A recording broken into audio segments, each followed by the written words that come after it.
Bonjour les amis, bienvenue dans cette nouvelle vidéo.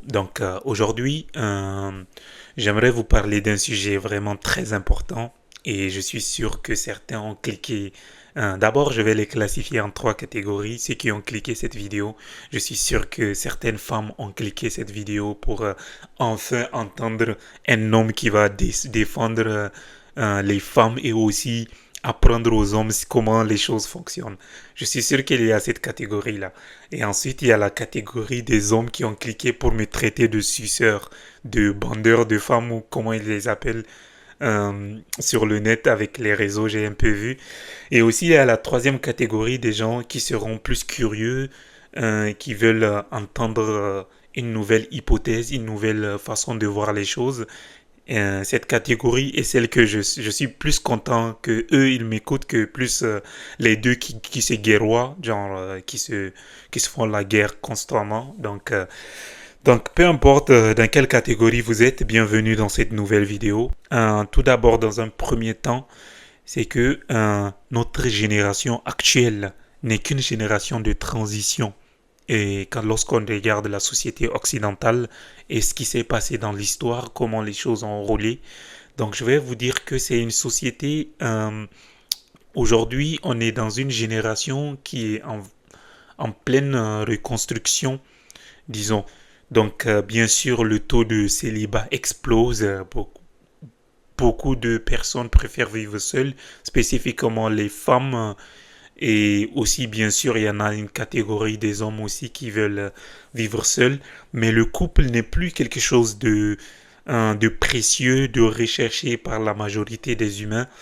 Donc, la vérité derrière tout cela, c'est que je vais dire une chose qui est vraiment très crue. J'estime que les gens de la société précédente, genre les anciens, ont, ont échoué dans la compréhension de la femme. Et je pense que c'est la conséquence directe qui fait que aujourd'hui on est dans cette situation. Bien sûr, je vais m'expliquer par cela. Donc, prenons par exemple une femme qui a grandi dans plusieurs générations du passé, que ce soit dans les années 1900, 1800, 1700, descendu plus, je ne sais pas, dans l'Antiquité.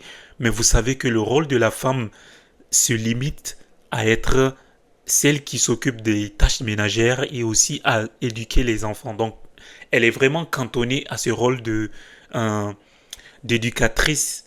Elle n'est pas totalement là pour contribuer à la société, disons, euh, plus dynamique, c'est-à-dire les rôles de dehors, être le provider, comme aujourd'hui on a les femmes le font aujourd'hui. Et j'aimerais vous dire que c'est plus par rapport à ça que je vous dis que les hommes anciens n'ont pas totalement compris. Bien sûr, lorsque vous regardez aussi l'histoire, il y a eu des femmes qui ont eu la chance d'être dans plusieurs filières où ça réfléchissait, où ça contribuait à la société. Bien sûr, elles ont eu des inventions qui ont été détournées par certains hommes. Donc dès là, ça aurait pu sonner la puce à l'oreille sur les capacités réelles de la femme qui était aussi un être intelligent. Et aujourd'hui, on prend ce revers de la médaille parce que dès lors qu'on est face à une société qui ouvre la porte à la femme, c'est-à-dire aujourd'hui les sociétés occidentales l'ont fait depuis les mouvements des femmes dans le passé, dans les années 1900, où ils ont réussi à être libres dans les sociétés, à travailler, à chercher, à faire ce qu'elles veulent, disons. On est face à aujourd'hui à une situation où les femmes, regardez les chiffres, les femmes sont plus diplômées que les hommes en Occident. Les femmes sont plus diplômées. Vous savez ce que ça représente quand lorsque tout cela se place, lorsque une femme est capable de provider pour elle-même, comment la société sera, bien sûr, ne sera que ce qu'on a aujourd'hui. La conséquence n'est que ça, le célibat qui explose, disons la natalité qui redescend de façon exponentielle, disons, parce que les gens n'arrivent plus à se mettre en couple pour pouvoir bien sûr, il y en a beaucoup qui vont me dire, mais c'est pas forcément à cause des femmes qui sont diplômées, ne me parle pas de l'hypergamie, ne me parle pas de ça. Oui, je ne vais pas être comme tous ces gens-là qui vont vous parler de l'hypergamie, qui vont vous dire que oui, mais la société est devenue plus chère, c'est pour ça que les gens ne sont pas en couple. Oui, ça peut être une des causes, ça peut être une des petites causes, disons, mais on ne peut pas se limiter forcément à ça. C'est forcément une sorte de revers de la médaille que les hommes se prennent. Aujourd'hui, à travers les sites de rencontres, que je pense que ceux qui ont créé ça ont été vraiment des individus très dangereux parce que aujourd'hui, il y a un énorme déséquilibre sur les dynamiques des sites de rencontres qui ont fait que aujourd'hui, la femme moyenne réfléchit différemment sur ses réelles intentions en termes de capacité à attirer des hommes. Par exemple, une femme moyenne ou disons une femme même qui est en dessous d'elle euh, vont aspirer à une certaine catégorie d'hommes qui font que certains hommes ne seront vraiment, genre ils vont avoir toute leur vie, ils vont la faire sur Terre sans avoir la facilité d'avoir des enfants ou un partenaire de vie. Et c'est pour ça que moi je vous dis que dans l'ancien temps, ça n'aurait pas été pareil parce que les priorités étaient plus, n'étaient pas plus dans le côté, disons, financier, statuel. Il faut avoir, disons, un certain équilibre pour protéger la femme. Il fallait avoir cette capacité physique et une capacité aussi de lui provider certaines choses pour ses enfants et pour elle. Donc il fallait juste ça pour avoir des femmes. Mais aujourd'hui, ça ne se tient plus. Lorsque une femme est capable d'avoir des diplômes, d'être libre financièrement, elle sait, vous savez, nous savons, tout le monde sait qu'elle va pas se mettre en couple avec un homme de son âge, de son niveau social. Bien sûr, je vais vous dire pourquoi, genre, ça peut être le cas dans le futur. Mais je vous dis, pour l'instant, nous sommes une société en transition. Donc, lorsqu'on est une société en transition, bien sûr, ces genres d'hommes, il y aura beaucoup de célibataires, beaucoup d'hommes qui feront toute leur vie sans avoir de femme. Et ils vont mourir sans avoir de descendance, malheureusement. Et moi, je suis là pour vous dire que cette transition, ça peut être pendant cette génération, ça peut prendre une autre génération encore, ça peut prendre encore plusieurs générations. Ça dépend en fait. Ça va plus être. Il faut qu'il y ait plus de données pour que la mentalité des femmes et que, vous savez, c'est là que j'aimerais faire la transition vers quelque chose de très important. Je ne sais pas si vous connaissez le livre du gène égoïste. Bien sûr, tous ceux qui connaissent la théorie de Darwin savent comment, s'ils lisent le gène égoïste, ils vont un peu comprendre encore plus comment la théorie de Darwin, bien sûr, la théorie de Darwin est plus, disons, vague. On comprend, bien sûr, mais lui, il a pris dans ce livre-là du gène égoïste, Richard Dawkins, il a pris, disons, le point de vue du gène. Donc, il faut savoir que lorsqu'on prend le point de vue du gène, comme lui, il l'explique, c'est que c'est le gène qui contrôle le comportement de l'homme, de la femme, de tous les êtres humains sur la planète.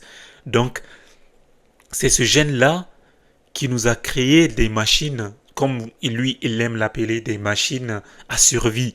Donc, ce sont des machines qu'on a aujourd'hui qui sont plus adaptés à l'environnement dans lequel on a grandi.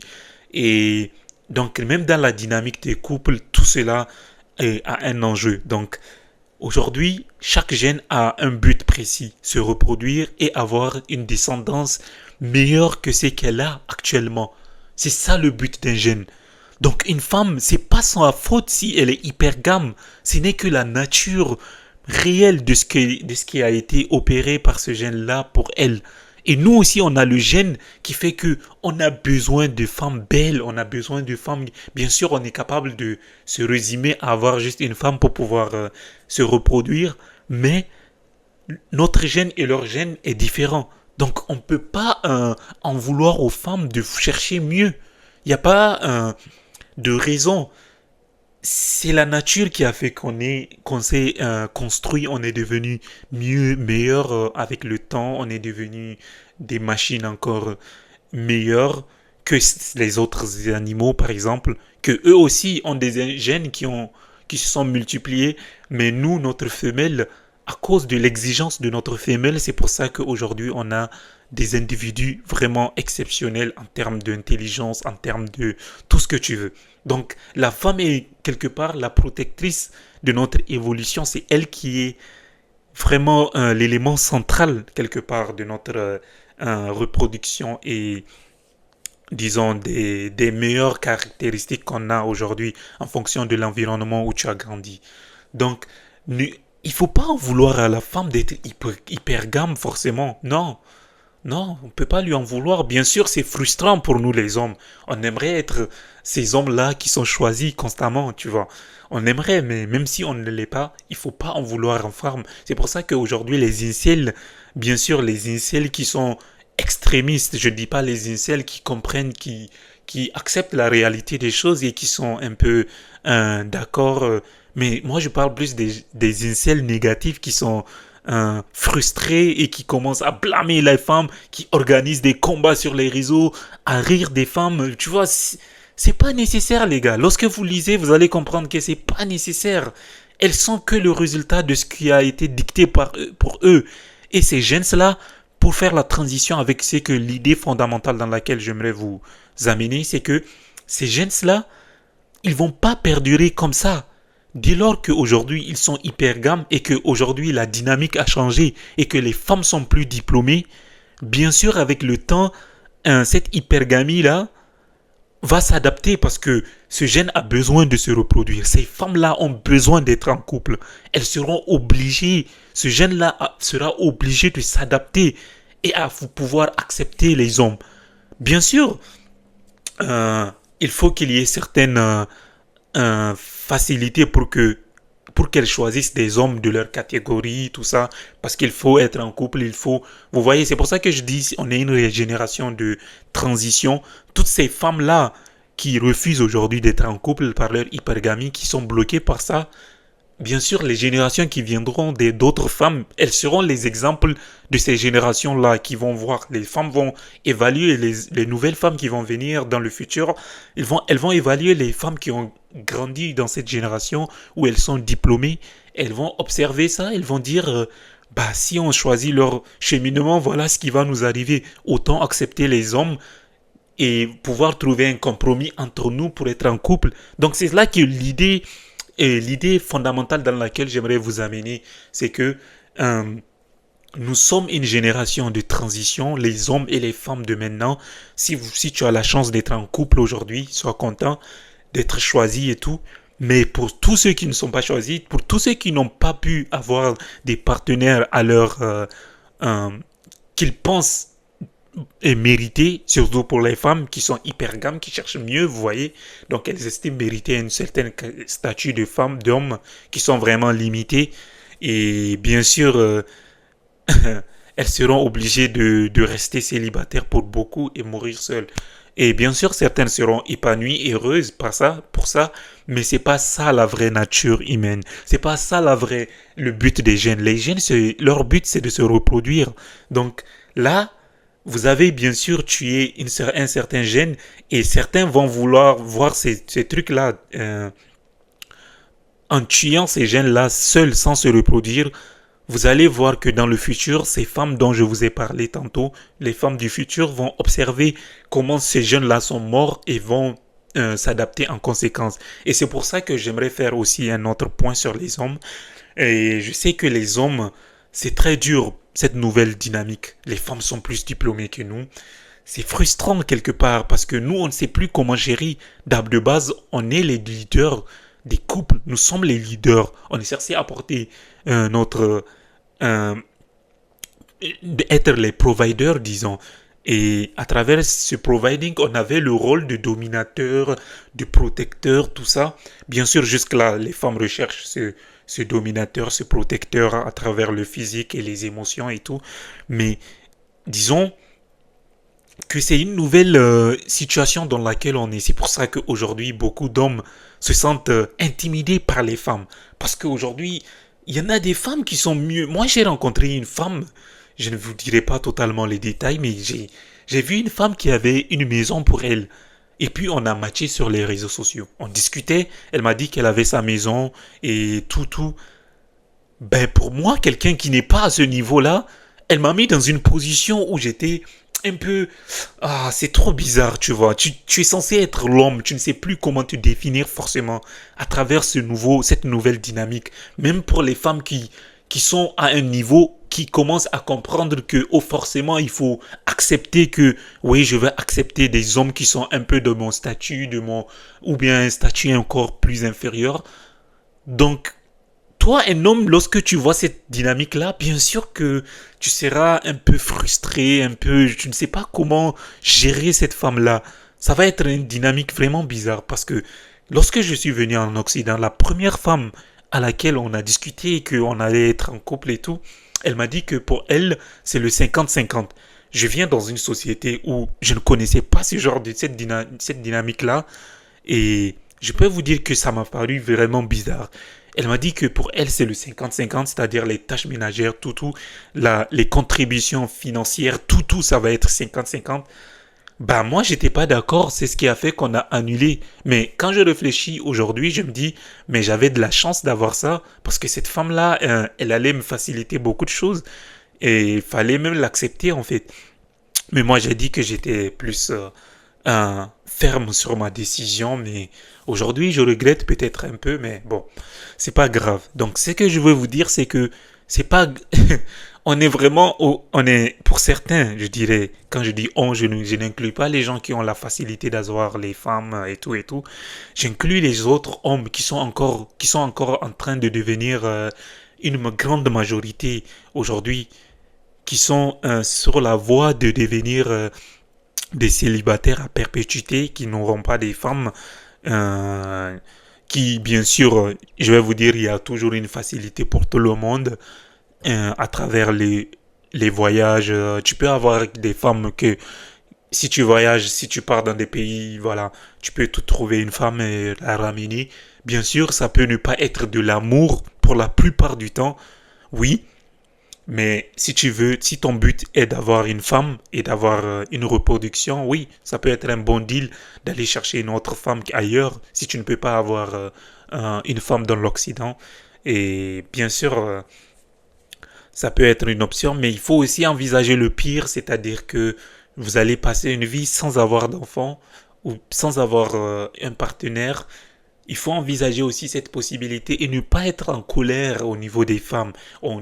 C'est ça ma théorie la plus ferme que je veux défendre à travers cette vidéo, c'est que nous sommes une régénération de transition et d'exemple. L'Occident, en ce moment, sera l'exemple pour tout le monde dans la planète, disons. Parce que partout, aujourd'hui, c'est toujours les dynamiques anciennes. Donc, la société occidentale sera l'exemple pour toutes les autres sociétés qui vont voir ça et se diront, voilà ce qu'on aura si jamais on prend ce cheminement-là de l'Occident, si jamais on atteint le niveau de l'Occident, voilà ce qui nous arrivera. Donc, oui, les gens en Occident, vous êtes l'exemple, vous êtes une société de transition et j'en fais partie aujourd'hui et on est dans la même merde, mais c'est ça, moi je veux plus débunker à travers cette vidéo, cette idée de combat entre les hommes et les femmes, mais vous devez participer mais vous, nous on cherche mieux, nous on veut, je vois plusieurs vidéos sur YouTube, c'est de ce genre, ah mais les femmes sont hyper gammes, à cause d'elles, on n'arrive pas à avoir des partenaires, c'est de leur faute. Non les gars, mettez-vous en face de votre miroir, observez les faits, lisez, trouvez les vraies informations. Vous allez voir comment les gènes fonctionnent. Et vous allez comprendre les femmes lorsque vous vous mettez à leur place. Vous allez les comprendre. Parce que cette dynamique-là, vous voulez que l'ancien modèle perdure pour que ces femmes-là n'aient plus la possibilité de sortir, de participer à la société, de construire des choses.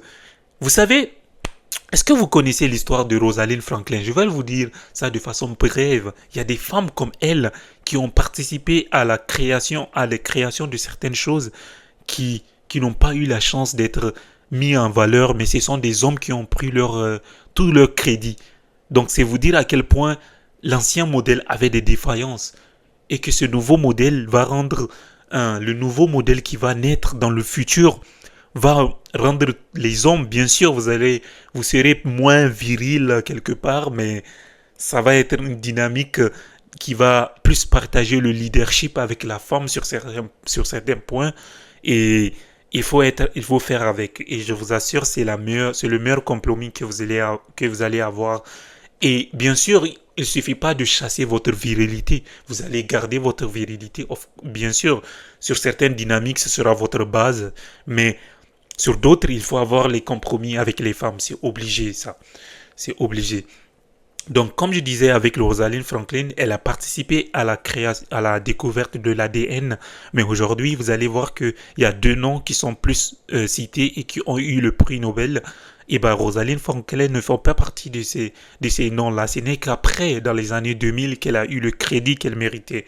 Donc, c'est vous dire à quel point, genre, dans le passé, il y avait des femmes peut-être qui ont fait des choses grandioses, mais qui ont été éclipsées.